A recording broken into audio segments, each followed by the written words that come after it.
In the last days of December, Dr. Hall, the village priest, was working in his study, when his servant entered the room in great alarm. "Oh, Dr. Hall, sir," she cried, "what do you think? The poor squire's dead." "What? Squire Bowles? What are you saying, woman?" replied the priest. "I saw him only yesterday."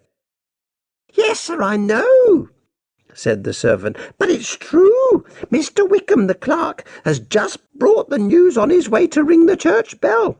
You'll hear it yourself in a moment. Listen. There it is." And sure enough, the bell then began to ring, long and slow, telling the people of the village that someone had died. Dr. Hall stood up. "This is terrible," he said. "I must go up to the hall at once. The squire was so much better yesterday. It seems so sudden." "Yes, sir," agreed the servant. "Mr. Wickham said that the poor squire was taken ill very suddenly with a terrible pain. He died very quickly, and Wickham said that they want him buried quickly too." "Yes, yes. Well, I must ask Mrs. Bowles herself, or Mr. Joseph," said the priest. "Bring me my coat and hat, please. Oh, and tell Mr. Wickham that I would like to see him when he has finished ringing the bell." And he hurried off to the hall. When he returned an hour later, he found the clerk waiting for him. "There's a lot of work for you to do, Wickham," he said, "and not much time to do it." "Yes, sir," said Wickham. "You'll want the family tomb opened, of course." "No, not at all," replied Dr. Hall. "The poor squire said before he died that he did not want to be buried in the family tomb. It is to be an earth grave in the churchyard." "Excuse me, sir," said Wickham, very surprised. "Do I understand you right? No tomb, you said, and just an earth grave? The poor squire was too ill to know what he was saying, surely." "Yes, Wickham, it seems strange to me too," said the priest. "But Mr. Joseph tells me that his father, or I should say his stepfather, made his wishes very clear when he was in good health. Clean earth and open air. You know, of course, the squire had some strange ideas, though he never told me of this one. Oh, and there's another thing, Wickham. No coffin." Oh dear," said Wickham. "There'll be some talk about that. And I know that old Mr. Wright has some lovely wood for the squire's coffin. He's kept it for him for years." "Well," said Dr. Hall, "those are the squire's wishes, so I'm told, so that's what we must do. You must get the grave dug and everything ready by 10 o'clock tomorrow night. Tell Wright that we shall need some lights." "Very well, sir. If those are the orders, I must do my best," said Wickham. "Shall I send the women from the village to prepare the body?" "No, Wickham, that was not mentioned," said the priest. "No doubt Mr. Joseph will send for them if he wants them. You have enough work to do without that. Good night, Wickham." He paused. "I was just writing out the year's burials in the church records. I didn't think that I'd have to add Squire Bowles' name to them." The squire's burial took place as planned. All the villagers and a few neighbours were present, and the squire's stepson Joseph walked behind the body as it was carried to the churchyard. In those days nobody expected the squire's wife to come to the burial.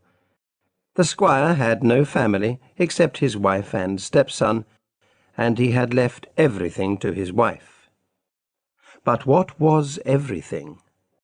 The land, house, furniture, pictures, and silver were all there, but no money was found. This was very strange. Squire Bowles was quite a rich man, He received plenty of money from his land every year.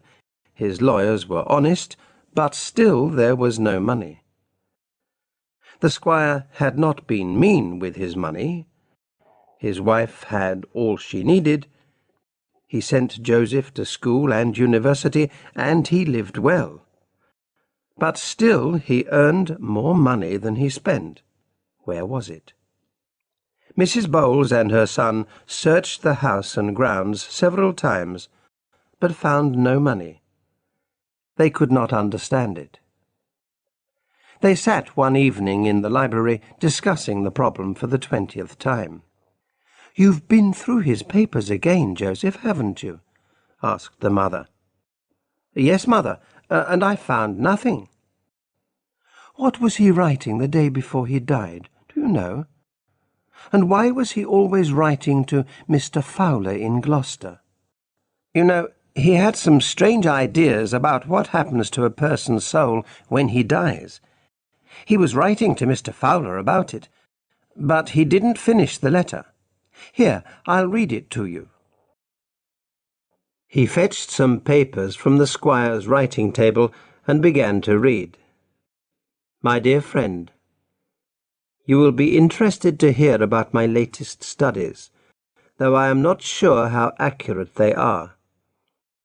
One writer says that for a time after death, a man's soul stays close to the places he knew during life, so close, in fact, that he can be called to speak to the living. Indeed, he must come if he is called with the right words. And these words are given in an experiment in Dr. Moore's book, which I have copied out for you. But when the soul has come and has opened its mouth to speak, the caller may see and hear more than he wishes, which is usually to know where the dead man has hidden his money." Joseph stopped reading, and there was silence for a moment. Then his mother said, "There was no more than that?" "No, mother, nothing."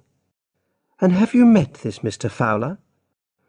"Yes, he came to speak once or twice at Oxford."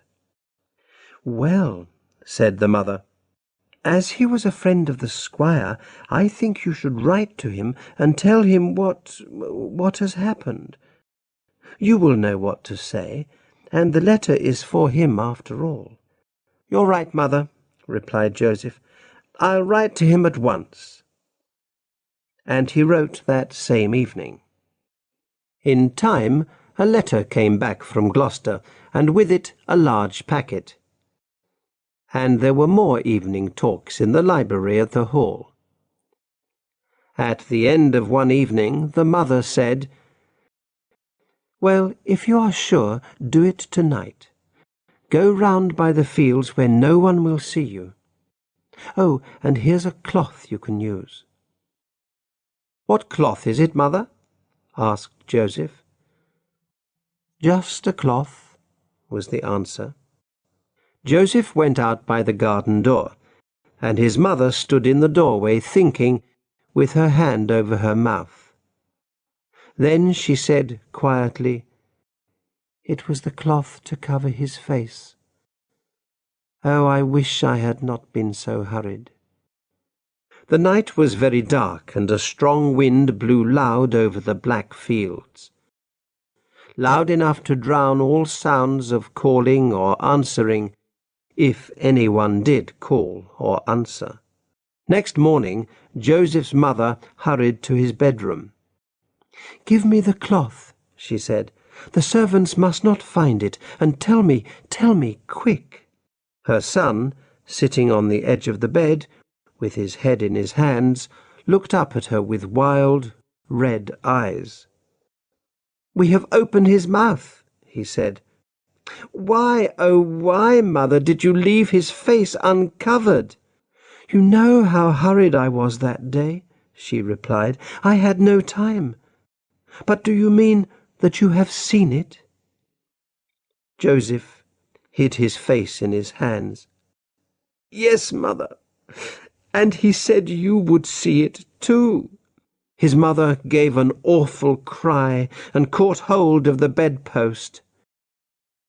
"He's angry," Joseph went on. "He was waiting for me to call him, I'm sure. I had only just finished saying the words when I heard him, like a dog growling under the earth."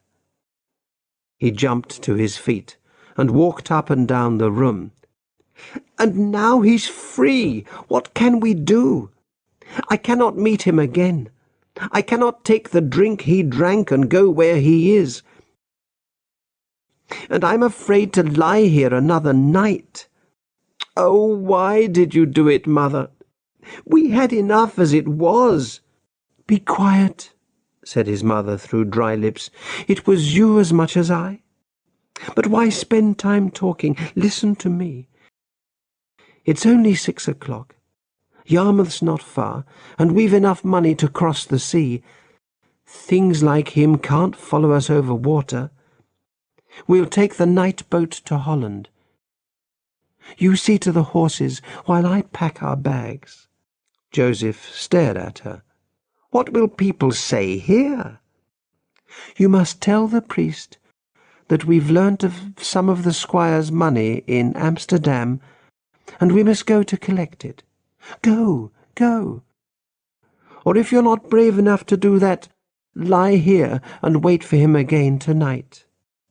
Joseph trembled and left the room. That evening after dark, a boatman entered an inn at Yarmouth where a man and a woman were waiting, with their bags on the floor beside them. "Are you ready, sir and madam?" he asked. "We sail in less than an hour. My other passenger is waiting by the boat. Is this all your luggage?" He picked up the bags. "Yes, we are travelling light," said Joseph. "Did you say you have other passengers for Holland?" "Just one," replied the boatman, "and he seems to travel even lighter than you." "Do you know him?" asked Mrs. Bowles. She put her hand on her son's arm, and they both paused in the doorway. "No," said the boatman. "He keeps his face hidden, but I'd know him again by his voice. He's got a strange way of speaking, like a dog growling. But you'll find that he knows you. 'Go and fetch them out,' he said to me, 'and I'll wait for them here.' And sure enough, he's coming this way now." In those days, women who poisoned their husbands were burnt to death. The records for a certain year at Norwich tell of a woman who was punished in this way, and whose son was hanged afterwards. No one had accused them of their crime, but they told the priest of their village what they had done. The name of the village must remain secret, because people say there is money still hidden there. Dr. Moore's book of experiments is now in the University Library at Cambridge, and on page 144 this is written: "This experiment has often proved true. To find out gold hidden in the ground, robbery, murder, or any other thing, go to the grave of a dead man, call his name 3 times, and say, 'I call on you to leave the darkness and to come to me this night, and tell me truly where the gold lies hidden.' Then take some earth from the dead man's grave, and tie it in a clean cloth, and sleep with it under your right ear. And wherever you lie or sleep, that night he will come and tell you truly, waking or sleeping."